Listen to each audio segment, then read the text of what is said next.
Okay, so hi, I'm just going to do just a quick little video here on a little bit about the use of entheogens in cave art. And I had mentioned it briefly in a previous video, and I just want to show a few things here. So it seems what researchers have found is that when people do take some kind of plant substance or entheogen, something that will manifest or help you connect with, I think I'm going to just remove my face here so it's out of the way.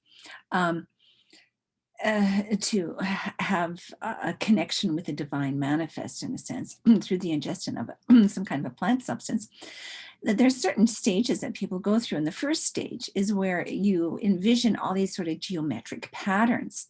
Okay, and it's referred to as entopic phenomena, as you can see here. Various visual sensations get induced through the optic system. And so you can see to the right here, all kinds of patterns of squiggly lines, cross lines, wiggly lines, circles, various shapes that show up. And we'll see this in cave art in all kinds of ways. And there's an example down below here where you can just see it's sort of, dots and squares and lines and things like that. So that's the first thing that seems to happen, and it's really quite prevalent. The second stage, that as it progresses, people then start to see various figures. And here we get pterianthropic type of images where you get kind of a combination of human and animal. And it seems to be very much tied in with also the experience of shape-shifting. So here are a couple of examples of cave art where you see sort of a half human, half reindeer, stag type of image, and below it also a type of deer or something, but yet with human hands. And also you can see some lines coming out of the nose. We'll talk about that in a sec, as though it's nose bleeding happening there or something, right? And here I just want to highlight Heinrich Klümer in the 1920s was the first to actually do some research on altered states of consciousness and ingested some mescaline. And he then had the experience, let me just kind of get out my notes, and of course I don't have them here, do I? I can't believe it. Anyway, describing, I think it was for him, that he felt and had the experience of his own head transforming into that of a cat. And then with one of his subjects, I had the experience of his becoming a fox, experiencing his body, shifting into that of a fox. So you have those kinds of experiences. And then in another video that, I had, I think they mentioned that in the one that I uploaded about DMT, well, definitely about encountering reptilian kind of entities. These sorts of things are pretty common, all right? And that, gives the sense, oops, I see a typo there. People are having this sort of experience in their imagination through ingesting a plant substance that they can literally transform into an animal. And that then gets integrated into rituals where people seek to become a part of that animal and try to embody the spirit of the power animal by doing the dance of the bear and maybe putting on a bear skin, moving and becoming the bear, like feeling it, like entering into it, is really, really quite interesting. And just as a little side note, I just want to share, how does this all work? Sometimes I'm not too good at this. Anyways, I remember years ago, I was in a little bit of a drama class, and the instructor had some masks. And these were, the standard masks that you probably have seen somewhere of just different moods, like a happy face if you're happy, a mood of depression is another face mask, another one of being angry. And he had us just, put on these masks. It blew my mind. It was like as soon as I put on the mask, it's like the energy of that emotion just really came over me in a very powerful way. It was uncanny. I found that just so interesting. And so I think there's something to this. As I want to talk about, later, in terms of Carl Jung's idea of archetypes and archetypal energies, there is something to it. And that's why I talk about when I talk about dream work and things, is a certain emotion is a particular type of energy. Certain animals, the way they move, like the way the bear moves and how a bear acts and different characteristics of the bear, is a certain type of energy.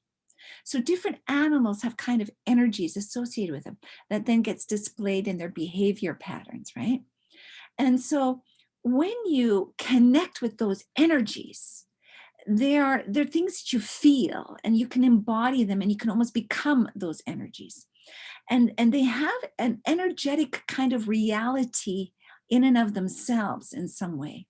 And so the various techniques that would be, through the use of imagination, uh, doing the dance of the bear, and just having that intention of taking on that energy of the bear, it's literally something that can come over you and you feel that energy. It becomes very real and really quite tangible. There's something really to this. And anyways, I think that's something important to understand in terms of spiritual experiences.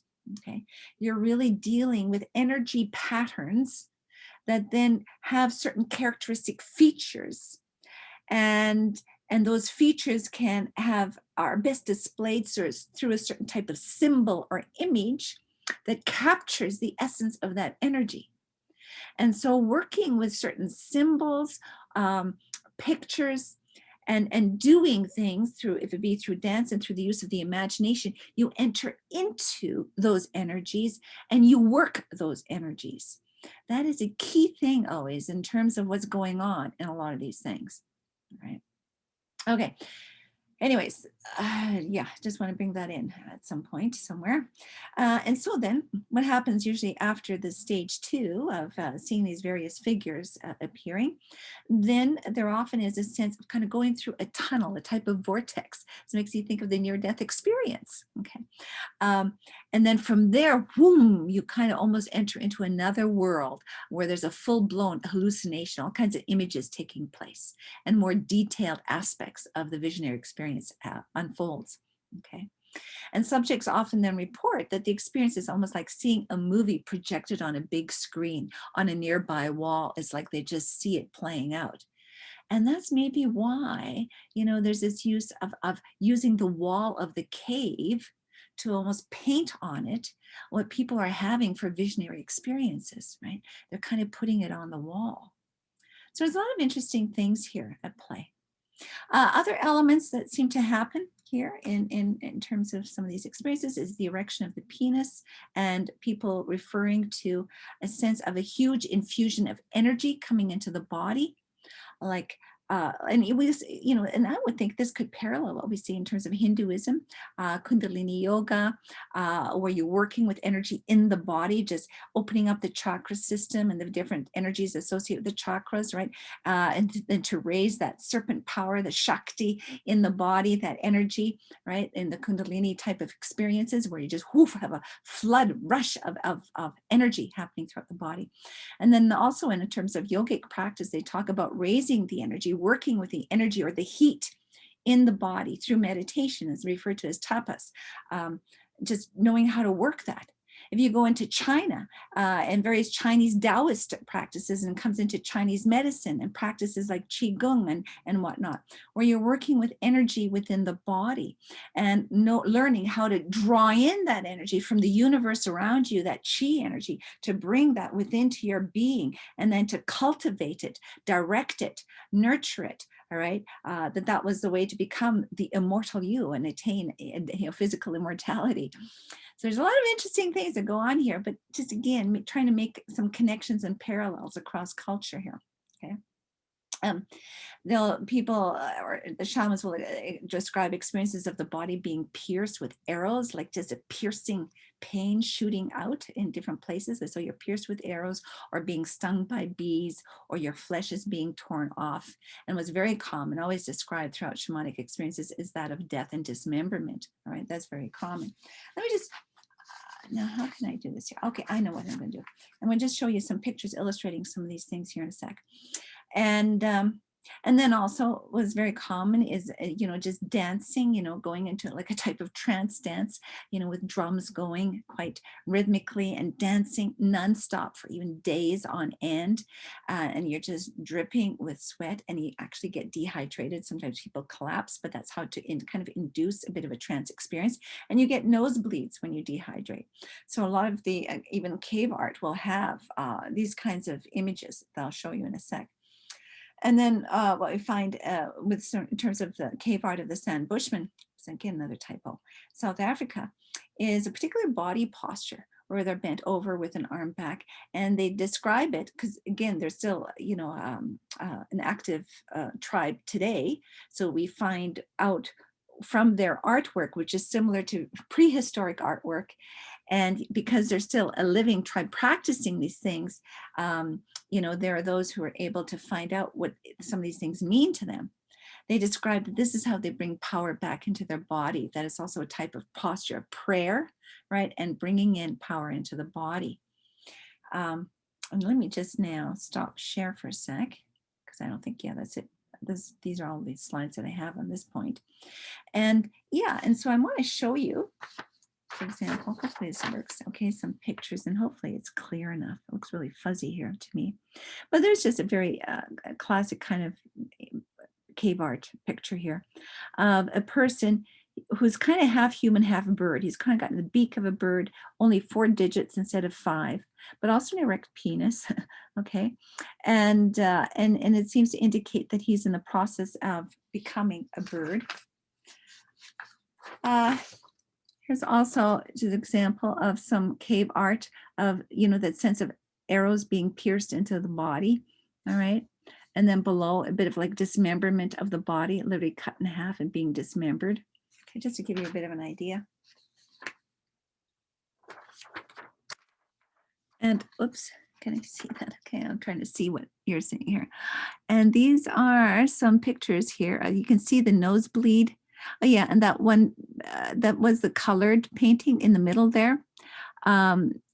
That I showed, but there it's just in black and white, and it is sort of bleeding from the nose, but also being half human, half animal. Okay, so this is quite common. So even it's shown in terms of animals and humans and those that are a mix of the two, right? Those are quite common. And here's an example of the body posture that I was talking about. Okay, whoops, it comes from the Bushman. All right, this is in the cave art, a certain body posture to bring in power, right? And as a type of prayer as well. Yeah, which is quite interesting. And that kind of brings me to something I want to share. What was her name? Felicitas Goodman. That's her name. She was an anthropologist who did research on trance states, and so she used to experiment with her students in the classroom doing drumming, shamanic type drumming, to get them into an altered state, and of course, so they'd have a journey, a shamanic type journey, and then she, in her study of, I think it was Aztec or Mayan art, something in the Americas. She noted that in terms of a lot of statues and imagery, various beings, or they seem to be like gods, were in particular postures. And she wondered if that had any meaning or significance. And so she began to then experiment with these bodily postures. And so she'd have her students go into certain bodily postures while she did the drumming.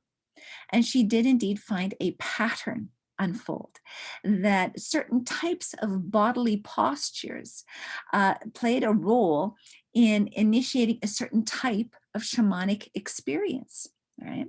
And then I have a book on this called Ecstatic Body Postures that sort of summarizes the findings and then, gives guidelines as to how you can do it for yourself. And it's quite interesting. So that, for example, certain body posture, if you do that, go into certain body posture while the shamanic drumming is going on. So you go and then into an altered state, you will then have perhaps, okay, in a body posture, a type of experience that will bring about healing. If you go into another type of body posture, you will then have an experience of getting insight, inspiration, some form of divination, getting an answer to a question. Another type of bodily posture will result in a type of experience that will involve a type of initiation. Okay, so different kinds of postures seem to be, it's almost like turning on, fine-tuning a radio frequency. Is like your body kind of can tune into a certain frequency. If I go into an altered state when my body is like this, it's going to tune in to this channel as opposed to that channel, which is really quite interesting, very interesting. And also, Carlos Castaneda's, right? I think, I don't know what's going on with me, that I'm always forgetting names and whatnot these days. He did one of his last books, and I forget now what it's called. I'm pretty sure it had body in it, but it was one of the last books that he wrote before he passed away. Also, he was toying with this idea of how your body position and the bodily movements and whatnot indeed determines what you kind of can tune in to in terms of, if you want to call it a frequency, to a certain aspect or certain dimension or angle of this alternate reality in some way. It just does something. There's something to this, which is very interesting. So anyways, I just wanted to highlight a few of these things, okay, just to bring it to the table, to tantalize curiosity. Okay, there's so much we don't know, so much more to discover, so much more to explore. All right, so that's it for today on this point.